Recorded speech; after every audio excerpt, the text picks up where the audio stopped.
Yeah, welcome back to the SportsMax Zone. We're switching the discussion back to football now with the latest from the Ray Nephew Jamaica Premier League.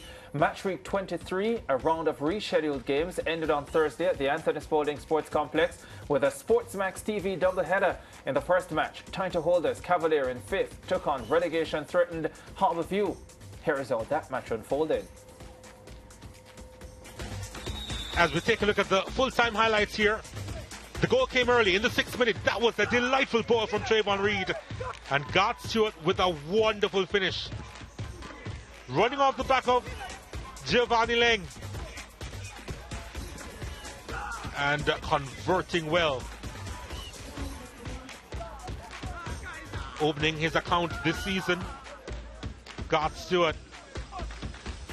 And he will put in a man of the match performance. Cavalier desperately looking for the equalizer in that first half. Ainsworth sending that one inside. Habour View had chances themselves, you know. Reed lifting that one. Chong was trying to get Fagan involved. And Bartlett was in the way.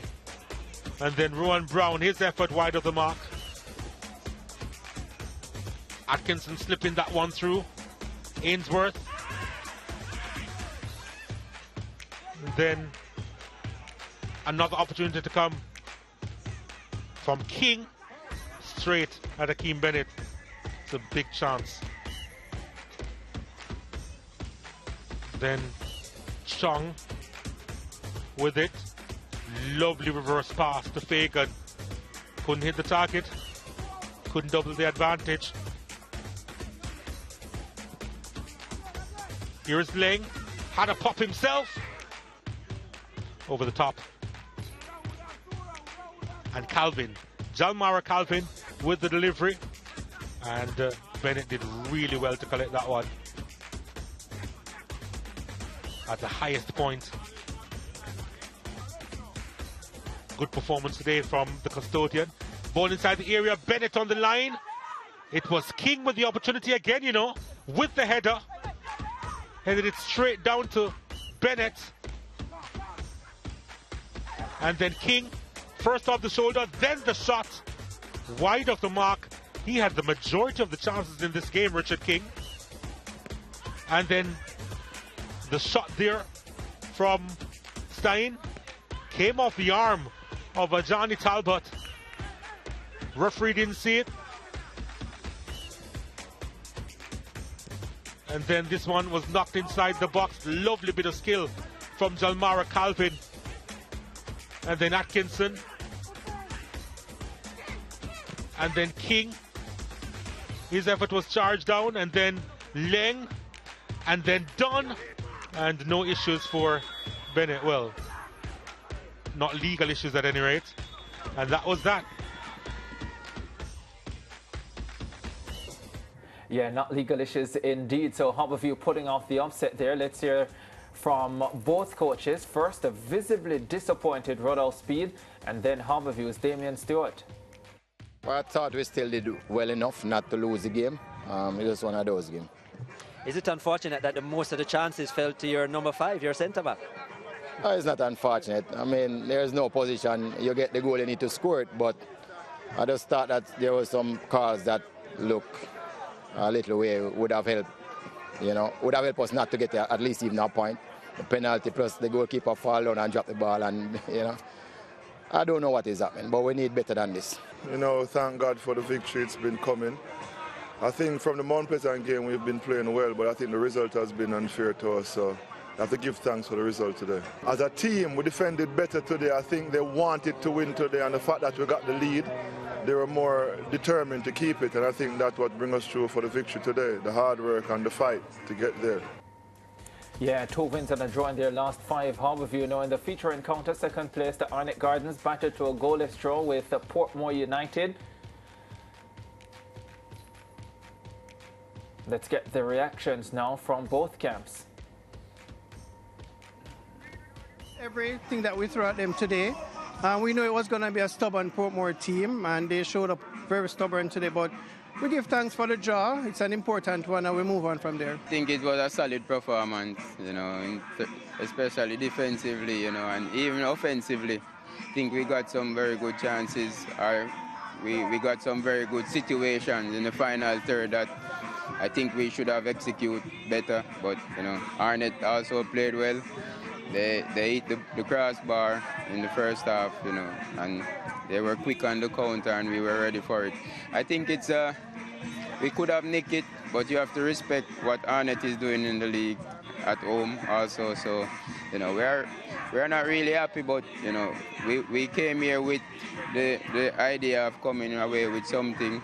But we get 1 point, so we just have to be happy with that. Happy with that indeed. All right, let's look at the full match week results then. Dunbeholden 1-0 over Malines United. They're on quite a roll. Humberline 2-1 over Waterhouse.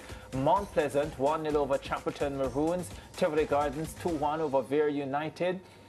Tyreek McGee getting Vere United's goal in that one. Habour View 1-0 over Cavalier. Montego Bay United and Racing United goalless. Same for Arnett Gardens and Portmore United. Let's have a look at the points table then, and you'll see that Mount Pleasant now have a 9-point lead atop the table following those results. They're on 61. Arnett still in second on 52. Montego Bay in third on 49. Portmore United and Cavalier both on 41 points. Portmore ahead on goal difference. Waterhouse in the final playoff position at this stage on 34 points. They are only 3 though ahead of Tivoli Gardens and Racing United. Only weeks ago they were well clear, and now it's so close. Dunbeholden, Habour View, Malines, Chapperton outside the relegation zone, and Vere and Humberline are the teams at this stage who will be facing the drop unless they can get some wins and get them soon. Lance and Mariah, so much to discuss out of the Ray and Nephew Jamaica Premier League. Mount Pleasant continuing to dictate the pace of the season. Habour View getting their second win in 5 matches with a draw in there as well. But I want to start by looking at the battle for the playoff positions and Waterhouse, how badly they have fallen off in recent weeks. So much so that Racing United, who have been brilliant by the way, and Tivoli just within 3 points of them, and now we have a royal battle for the final playoff spot.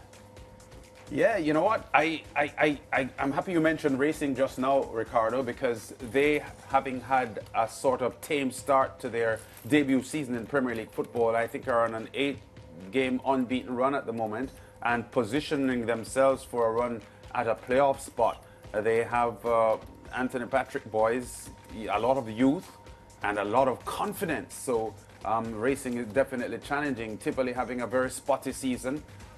But that playoff battle now is really getting intense, and it's going to be the longest ever regular season, 39 games. So there's still a lot of football left to be played. But yeah, that playoff battle looks intriguing, and Waterhouse continuing to perform below par. You know, whenever you see Waterhouse play, you see a team that appears to have so much to offer, but they just aren't getting the results. 9 losses so far. Of all the teams in a playoff position at the moment, none of the others have as many defeats as they have. Yeah, and I think it's really good for the league, because I know the playoff system is in place to get the excitement at the back end of the season, but I also think you want that excitement coming to the closing stages of the regular season, and it looks as if, based on how things are setting up right now, that we're very much in for that, at least with the final place. And you never know. Yes, Cavalier and Portmore United are 10 points clear now of 7th place, but not so long ago Waterhouse were well clear of Tivoli and Racing United, and look where they are now. Yeah, the only thing I would worry about when it comes to a long season is injuries. You know, the personnel that are stepping up. If I was a Waterhouse team or a coach, I would want my team to, you know, get ahead like Mount Pleasant has gone about their business. Get that done, separate yourselves from the pack, and not have to try to fight it out when you're coming to the end of a long season, you're tired, you know, you may be carrying niggles and all of that. So I think Waterhouse actually find themselves in a very uncomfortable position. Yeah, very much the case. All right, I think let's look at the fixtures for the next match week before we get on out of here for this segment, and more exciting matchups to look forward to. Chapperton versus Cavalier. Cavalier no doubt will be looking to rebound. Well, both teams will be looking to rebound. Habour View versus Tivoli Gardens. Racing United versus Malines. Dunbeholden, Humble Lion. Not an easy match for Waterhouse coming up next. They have Portmore United. Vere at home to Arnett Gardens, and Montego Bay United, they will play Mount Pleasant. That is, without a doubt, the match of the round, first versus third. Let's go to a break. We'll be closing out today's show with interactive, including the nominations for the SportsMax Class Moment.